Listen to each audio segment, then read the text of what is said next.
Halo adik-adik, apa kabar? Perkenalkan dulu, nama saya Kak Ari. Nah, di sini Kak Ari mau mengajarkan ekstra PMR di Minutrate Putra Gresik. Kak Ari mau menerangkan apa sih PMR itu? Nah, adik-adik, tapi sebelum dimulai, Kak Ari mau membimbing doa dulu.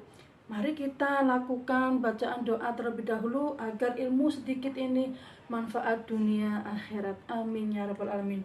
Al-Fatihah. Amin. Mari kita lanjut untuk materi PMR kali ini. Adik-adik tahu nggak sih apa itu PMR? Nah, kini Kak Ari menerangkan.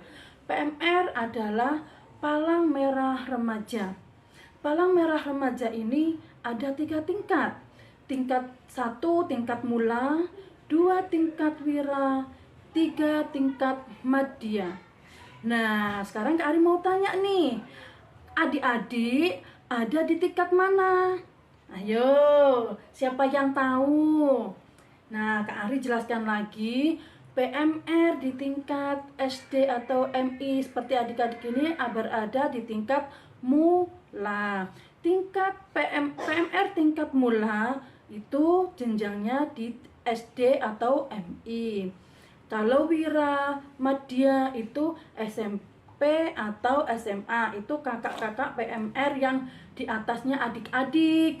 Ya, anak-anak, adik-adik, Kak Ari punya satu tepuk yang adik-adik harus hafal, karena semua anak-anak PMR harus hafal tepuk-tepuk PMR. Simak baik-baik ya tepuknya ya. Tepuk PMR. P M R. PMR MIPA. Yes, yes, yes. Sukses is the best. Nah, adik-adik gampang kan tepuknya Kak Ari? Nah, setelah itu Kak Ari mau menerangkan tentang kepalang merahan. Adik-adik simak baik-baik ya keterangan yang akan disampaikan ini. Ya. Assalamualaikum warahmatullahi wabarakatuh.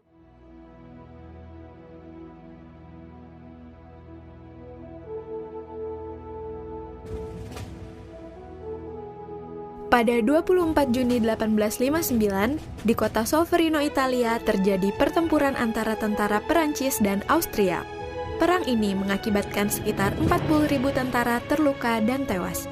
Jean Henry Dunant, seorang pengusaha Swiss yang tengah melakukan perjalanan bisnis, melewati dan menyaksikan pertempuran berdarah itu. Hatinya bergetar melihat beribu-ribu tentara di kedua belah pihak dibiarkan menderita akibat tidak adanya pelayanan medis.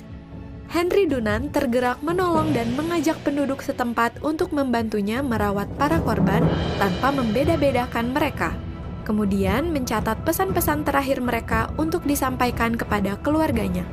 Dan dari sinilah sejarah gerakan palang merah dan bulan sabit merah di dunia bermula.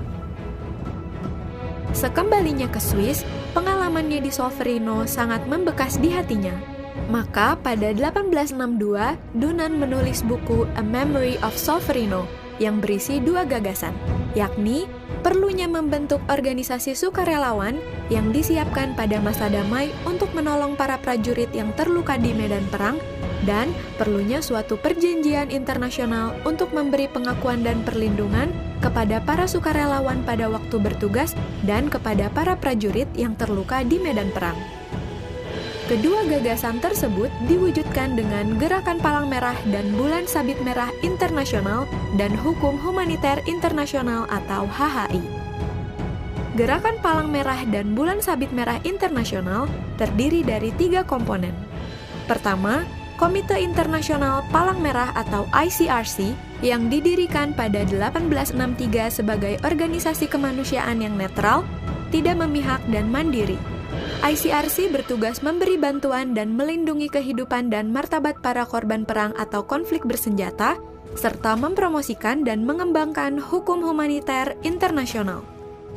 Kedua, Federasi Internasional Perhimpunan-Perhimpunan Palang Merah dan Bulan Sabit Merah yang pada saat berdiri tahun 1919 bernama Liga Perhimpunan Palang Merah. Organisasi ini diprakarsai oleh Henry Pomeroy Davison, Ketua Komite Bantuan Perang Palang Merah Amerika. Federasi Internasional berfungsi sebagai badan koordinasi antar perhimpunan nasional di seluruh dunia dalam memberikan bantuan kemanusiaan seperti bencana. Ketiga adalah Perhimpunan Nasional yang merupakan organisasi kemanusiaan yang ada di setiap negara anggota peserta Konvensi Jenewa. Saat ini ada 192 negara yang menjadi anggota gerakan kepalang merahan di dunia. Anggaran dasar gerakan menyatakan bahwa dalam satu negara hanya ada satu perhimpunan nasional. Perhimpunan nasional di Indonesia adalah Palang Merah Indonesia atau PMI. Hal ini ditegaskan oleh Undang-Undang Nomor 1 Tahun 2018 tentang Kepalang Merahan.